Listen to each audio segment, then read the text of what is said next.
ہر سہارے کا ختم ہونا کیسے ایک بڑے سہارے کا سبب بن جاتا ہے۔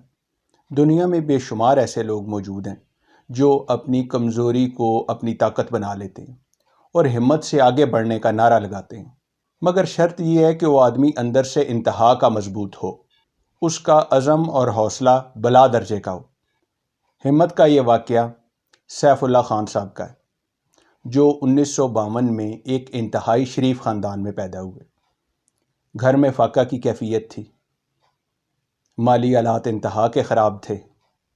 ہائر سیکنڈری میں جب انہوں نے سائنس کے سبجیکٹس رکھے، نتیجہ آیا تو برے طریقے سے ناکام ہوئے۔ وہ امتحان میں فیل ہو گئے تھے لیکن انہیں ہمت نہیں ہاری تھی۔ اب اس امتحان میں جو ناکامی ہوئی، اس نے ان کے اندر ایک نیا طوفان پیدا کر دیا تھا۔ اس لیے انہوں نے ایک فیصلہ لیا۔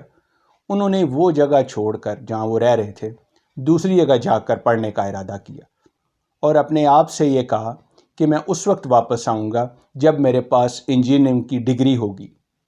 لہٰذا وہ وہاں چلے گئے۔ اب وہ وہاں اکیلے تھے مگر بہت زیادہ طاقتور صورت میں اپنے آپ کو سمجھ رہے تھے۔ اب ان کے سامنے گھر کے حالات نہیں تھے کہ چھوٹی چھوٹی باتوں پر اور چھوٹے چھوٹے مسئلوں پر ان کا ذہن منتشر ہوتا۔ انہوں نے سب سے پہلے تو فوکس کیا، اپنا سارا کا سارا دماغ اس کام میں لگایا، اور سب سے پہلے ٹیوشن سے اس کام کا آغاز کیا، کیونکہ ان کی کچھ بنیادی ضروریات تھیں۔ وہ چاہتے تھے کہ یہ ضروریات ابھی ٹیوشن سے ہی پوری ہو سکتی ہیں، لہٰذا انہوں نے ٹیوشن پڑھانی شروع کر دی اور بالکل ایک خاموش محنت شروع کر دی۔ جب ان کی بنیادی ضروریات پورا ہونا شروع ہوئیں تو انہوں نے زیادہ محنت سے، زیادہ لگن سے کام کرنا شروع کر دی۔ وہیں سے انہوں نے انجینئرنگ کا سب سے پہلے ڈپلومہ کیا۔ ڈپلومہ کرنے کے بعد انہیں وہیں ایک جگہ ملازمت مل گئی۔ جب انہیں ملازمت ملی تو انہوں نے ٹیوشن چھوڑ دی، لیکن اپنی تعلیم نہیں چھوڑی۔ اب ان کی ہمت دیکھیے کہ وہ روزانہ صبح 4 بجے اٹھتے اور 2 گھنٹے کا سفر طے کر کے جہاں انجینئرنگ کی کلاس ہوتی وہاں وہ کلاس لیتے، واپس آ کر اپنی ملازمت کرتے اور ملازمت سے فارغ ہو کر جو ان کی کورس کی کتابیں تھیں وہ پڑھتے۔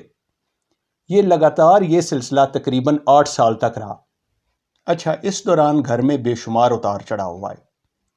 انہیں گھر سے خطوط ملتے رہتے کہ آج یہ ہو گیا جی، آج وہ ہو گیا، تو وہ اس پر پریشان نہ ہوتے۔ وہ کرتے کیا کہ جب بھی کوئی گھر سے مسئلوں کا کوئی خط، مسئلوں کے انبار ان کا لکھا ہوا ایک خط ان کے پاس آتا تو وہ انہیں پڑھ کر سائڈ پر رکھ دیتے اور وہ بوجھ ذرا بھی ذہن پر نہ لیتے اور اپنی کنسسٹنسی سے اسی روٹین پر قائم رہے۔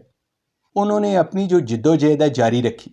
اس کی وجہ کیا تھی کہ ان کے اندر کامیاب زندگی کی ایک تڑپ تھی جس نے انہیں انتہا کا طاقتور بنا دیا تھا۔